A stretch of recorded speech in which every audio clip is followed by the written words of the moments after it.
Well, hello. How are you doing? Let's talk about some adventures in networking, shall we? If you are anything like me, you might have some thoughts about the word networking. And I want you to think about networking totally differently. I don't want you to even call it networking if you have any associations that feel icky or bad or anything like that. I want you to call it getting to know people. Because in our society, and as lawyers in particular, right? Like we talk about networking, and networking takes on this larger than life presence and it feels hard. But what I'm learning and what I'm going to share with you in this episode is that networking can be easy and it can even be fun, which is something that I hadn't really allowed my brain to get around. Okay. I looked at it as hard, as it was an obligation. I didn't want to feel weird. It was very uncomfortable. And I know that it can be easier because of my experiences and because this is something that you want to do in your life. Presumably, if you're building your book of business, if you're looking for a new position, whatever it is, you want to have connections. You want to get to know people. And that's exactly what this episode is going to put you in the position to do in a much easier way. Before we get started, I want to give some shout outs. Okay. So there were a few places recently where I made some new connections, and those connections have felt really easy. And I know that that is not always the case for some organizations, but I also know that some places are doing a fabulous job helping one another grow their books of business, grow their connections. So the first group that I want to give a shout out to is California Women Lawyers and their online coffee chats. I went to one recently and it was really nice. And I got to know people. And this is something that you can do too. You can find these organizations that are just groups of people that have similar interests, and you can sign up for their email list.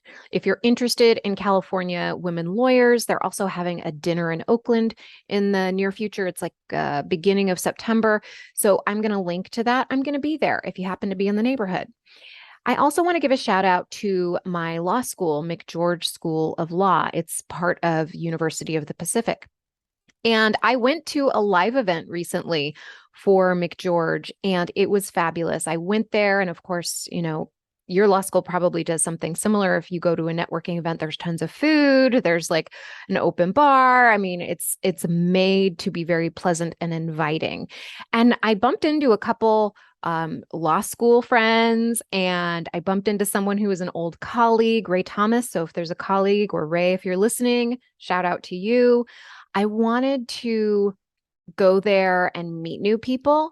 But the great thing is that you can also meet people who you haven't talked to in a while. And it turned out that my friends had, of course, their friends, and they have connections, and then they have connections with other people. And so you get to meet more and more people.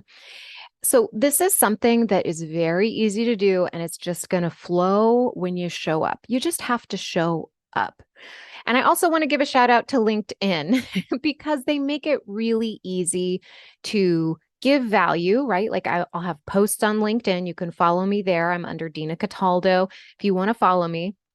And it's really easy to see people who have similar interests and just take an interest in those other people and what they're interested in. And it's very easy to see, okay, this is a lawyer who's interested in lawyer wellness. How can I help them further their goal? Right? I'm not selling anything. I'm not saying, hey, I'm a coach, I can help you. I'm not doing any of that.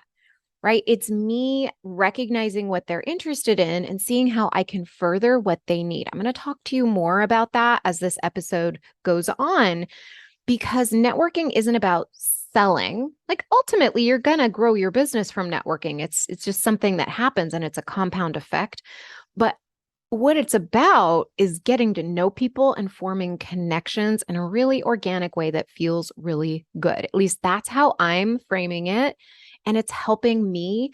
And I'm hoping that it helps you too, because this is a really valuable skill to learn. And I've always felt that other people have been really good at it, and I haven't been really good at it. And so this is something that I'm learning, but I'm also seeing immediate results as I just show up and get to know people.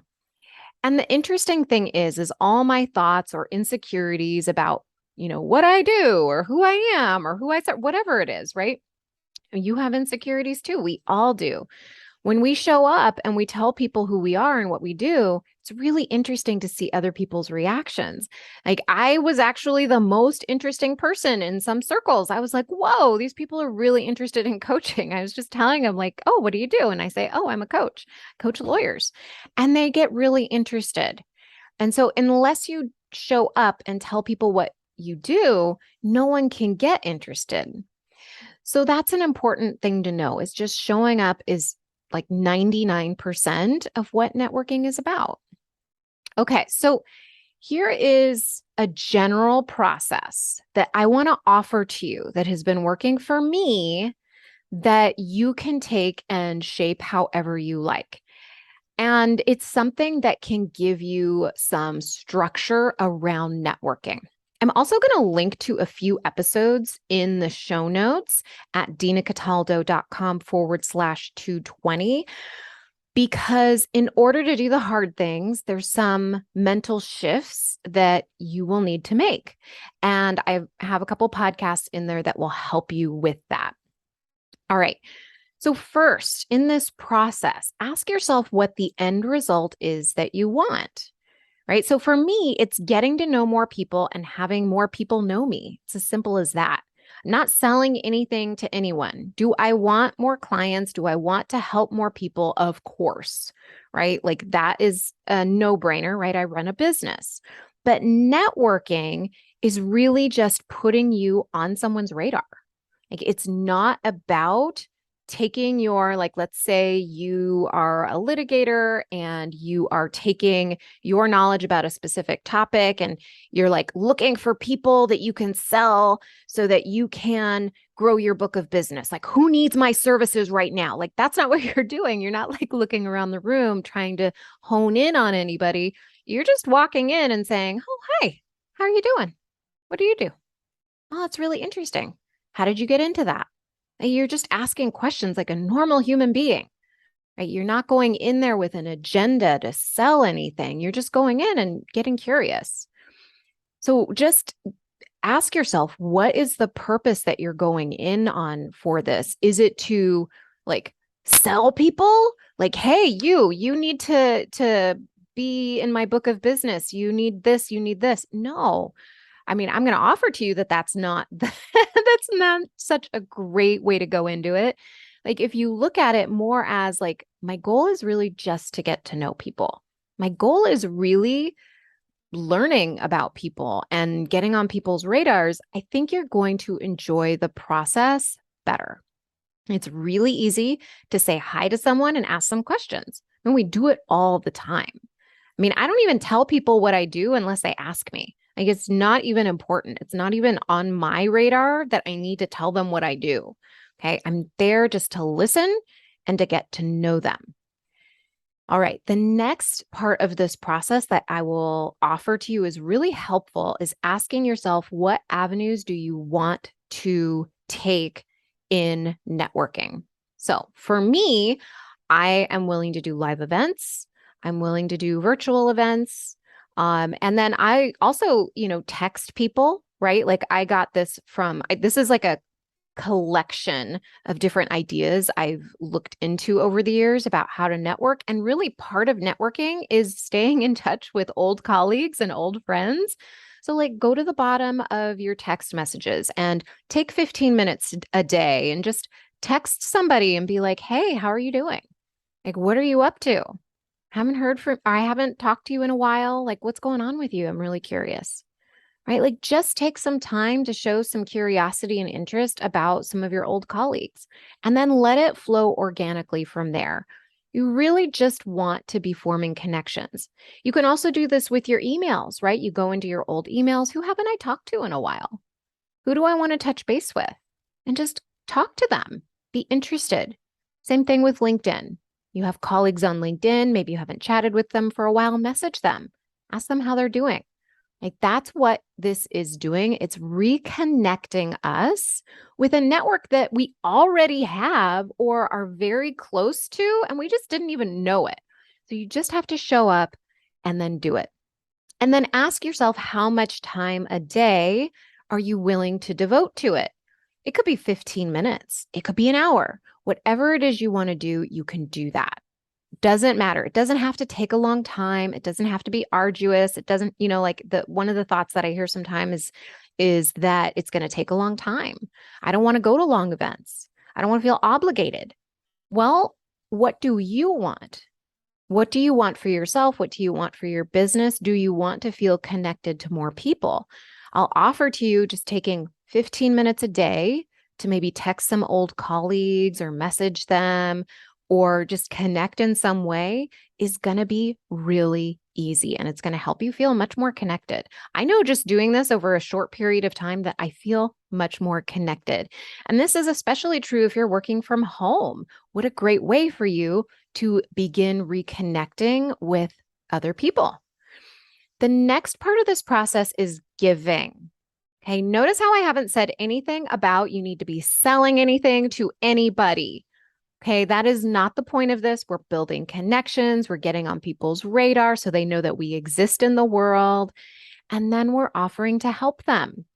The whole point of us connecting with other people, well, I don't know if it's the whole point, but a big part of it is getting really curious about what they are interested in. Because once you know what you're interested in or what they're interested in, then you can offer to help them. And that could be really as simple as saying, oh, you know what? I know somebody who does that. Are you interested in knowing them? Or it could be like, oh, I read this really great article about that. I'm going to send it to you. What's your email address? Right? Like those are the kinds of things that I'm talking about. I mean, this was really interesting for me because I went into the Mcgeorge event recently and just going in just to get to know people, say hi, like, oh, I bumped into some people and we started chatting. And then I was chatting with one of my friends and he happened to know the dean. The dean came over and was chatting with him and I was there. And then the dean turned to me and asked me what I did. And I told him I coach lawyers. And he said, oh my gosh, that's so amazing. Like, where do you find your clients? And I said, well, I have a podcast and I have social media presence. And he was like, okay, hold on a second. I have this amazing social media team. Let me get them and I'm going to bring them here. So he actually went out of his way, grabbed his social media team, brought them over, right? And these two lovely ladies, I chatted with them for a little bit and they, got my information. And the reason that that is so important is because just showing up and being around people who are also in the state of giving creates these connections. Okay. It turns out that Mcgeorge has this social media presence where they will email the subscribers to their list, podcasts, and blogs that are made by alumni. And it was just like, oh, I hadn't even thought about that, right? But when you get into these groups of people, right, this dean in particular is amazing, right? He's very much a connector, very much wants to help people. Big shout out to Dean Schwartz, but this was just something that I just was there for. Like I didn't do anything. I just showed up. So just know that this can be very easy. Okay. And there was another conversation that I had at the Mcgeorge event that is going to illustrate the power of just showing up and being curious about people. So the dean had talked about in his speech, and I know this happened like last year, there was a $25 million gift made to Mcgeorge. And I know that those things don't happen in a vacuum. And I was really curious, like, how did that even come about? What were the conversations? Note how my brain went. My brain went to not for what he could do for me, but it went to like, that's really interesting. Like what happened there? It got curious. And so I asked him a question about this $25 million donation.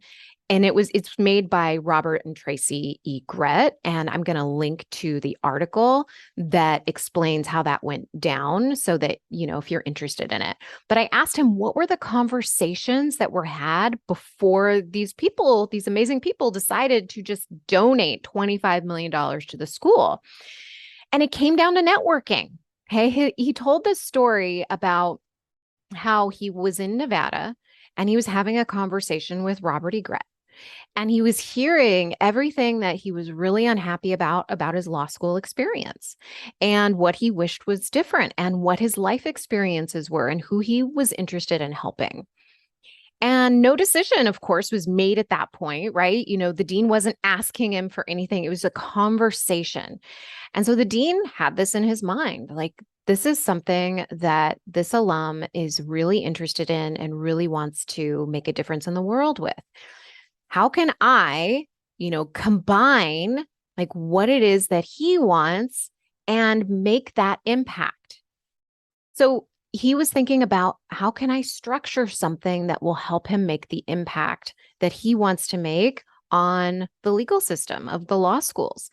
And once he heard these concerns, right, the donors' concerns were that he wanted low-income people of color who are first-generation law students to have access to a first-class legal education without the burden of debt following them, so that they could actually choose something out, in the legal field that they're interested in, instead of being, forced to do something that's high-paying legal work that may not be what they are particularly interested in. And so months later, after that conversation, the dean had a thought about how he could serve their interests and texted Robert. So he texted him, right? And then he got a text back, presumably, right? And then many months later, there was another conversation about how this donation might be structured.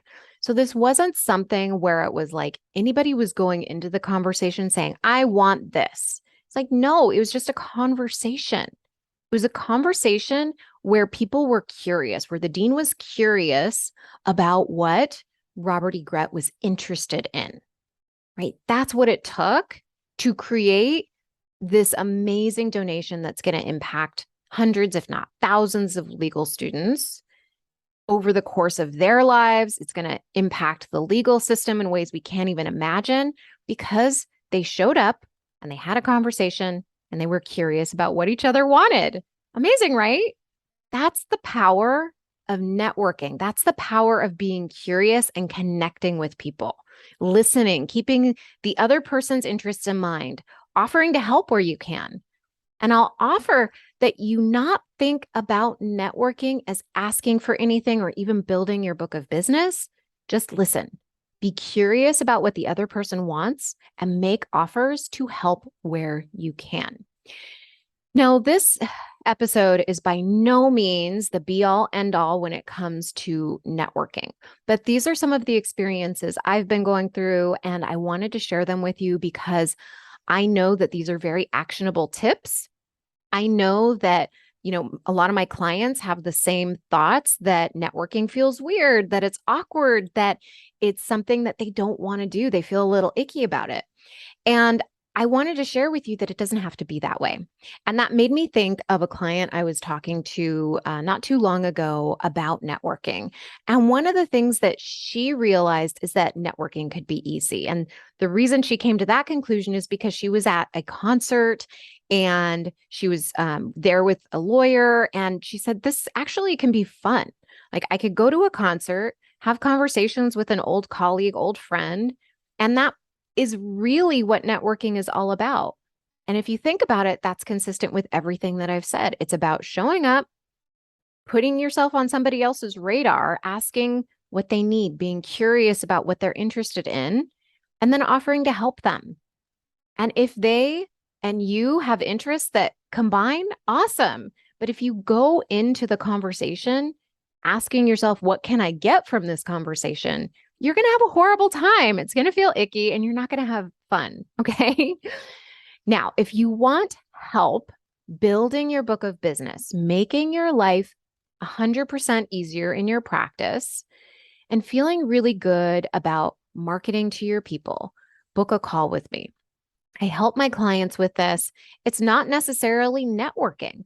A lot of times, what it is managing their time in such a way where they're more effective doing things that they're already doing because they're spreading themselves so thin and they're spending so much time on things that are not impactful in their practice that they can't really focus their attention in a way that they're getting the results that they want. And if this is something that interests you, book a call with me. You can go to dinacataldo.com/strategy session. Your life can be so much easier. And what I've realized with the power of coaching is that I can always make my life easier. And I'll give you an example of this. Right now, I'm restructuring how I'm spending my time to generate even more value in my business. And value for me is creating this podcast. It's, networking, putting myself on people's radar, helping other people who are on my radar now. It is doing things like my posts on LinkedIn, on Instagram, on having really thoughtful posts on LinkedIn, like thoughtful responses. I know sometimes people respond on LinkedIn and they're pretty quick, but like I am really interested in how I can help further the conversation on that post. And it's so much more fun when I do it that way. Like I don't want to just go in and like jump in and jump out, which is really tempting to do if you're in a hurry. But if you structure your time in a way where you're intentionally focusing your time on networking, on creating content for your business, on, whatever it is. Like recently, I was coming up with this idea about Clio. So if you're not familiar with Clio, which you're a lawyer, so you probably are, especially if you're civil, but Clio's having a conference in Nashville in October. And I was thinking like I was going to be there already. And I was thinking like, how can I create value in that space? I wasn't thinking about how can I sell, right? Like that's what I think a lot of us think of when we think about networking or building our book of business. We're thinking, how can I sell? And I wasn't thinking that. I was thinking, how can I generate lots and lots of value? One is just by showing up. Okay, we've established that you just show up and you get on people's radars. But for me, it was like, okay, how do I do that in a way that is going to generate more value? And for me, that was booking a booth at Clio. And so I'm going to have a booth there. It's going to be a lot of fun. I've been thinking about all these great ideas for like swag and like having conversations with people and maybe even bringing them on the podcast. I could do like live episodes there, maybe having like a mini training there while I'm at Nashville at Clio. And there's just so much room for fun and experimentation there when you're just willing to show up and do things that put you outside of your comfort zone. And there's so much opportunity to create value in the marketplace with that. And that is how you start growing your business, is by putting value into the marketplace.